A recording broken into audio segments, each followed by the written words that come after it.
Where is Bobby? I don't know.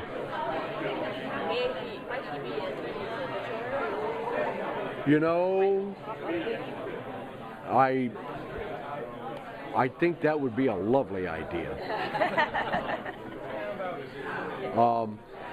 One of the funny things about working on this show for so long is that I'm woefully underinformed about the mythology. Like, until I was playing a ghost, I had no idea that ghosts turned vengeful. It was season 4 before I figured out why we were putting salt around doors. So I'm a little slow on the uptake. But, so I don't exactly know where ghosts go when they stop being ghosts. If they haven't said, I think that's good, because it leaves doors open. Yeah. But you know, this show, they're very good at explaining away inconsistencies. For example, I think in this season, maybe even talking about Bobby, they said something about burning his bones, but then again, there's ghosts in India and they burn everybody over there. So maybe it's not that we're breaking rules, but that we aren't as clear as we think on what the rules are. That's what I'm hoping. So. Given a choice, because I know that they said that angels are not, they never talked about where angels came from. If there was a chance, especially now that all the angels are or that bodies in purgatory could still be fighting the fight like the demon, which would you prefer? Well, I've watched Misha play Castiel for several seasons now, and while I think I could do a lot better than that, it doesn't seem as interesting, but maybe that's just the way Misha played it.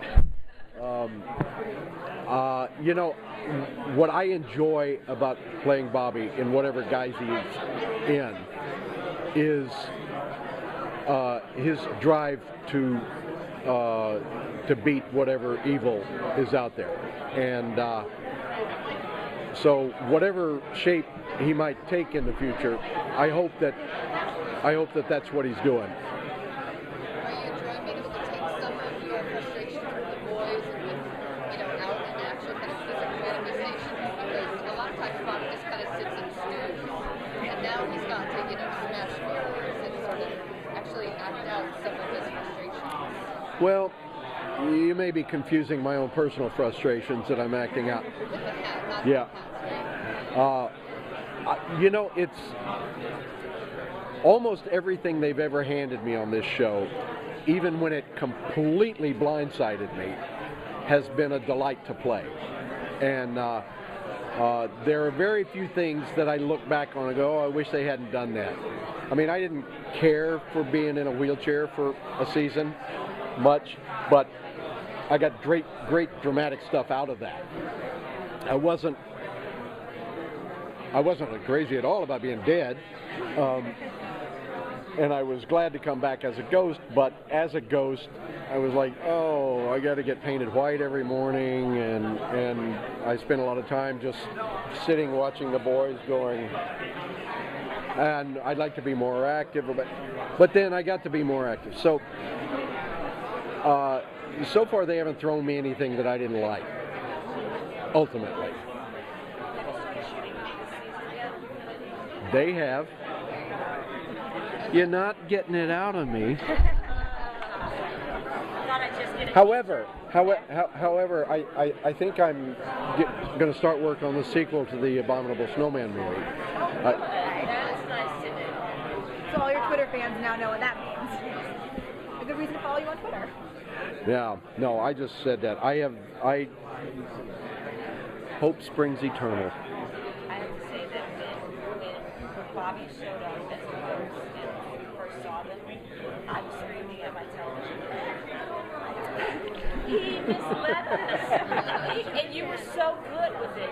I really was totally surprised. That time it was fun. When something similar happened on Deadwood, Yeah. It was 6 months between the time we shot it and the time it aired. And I had to keep my mouth shut for 6 months. And I hated that. But this time it was fun because I knew I had something good to tell everybody. And it was just making them miserable until I could spring it on them. So. All right, sorry, we got to wrap this up. Okay. Thank you. What about your book? What's going on with that? My book?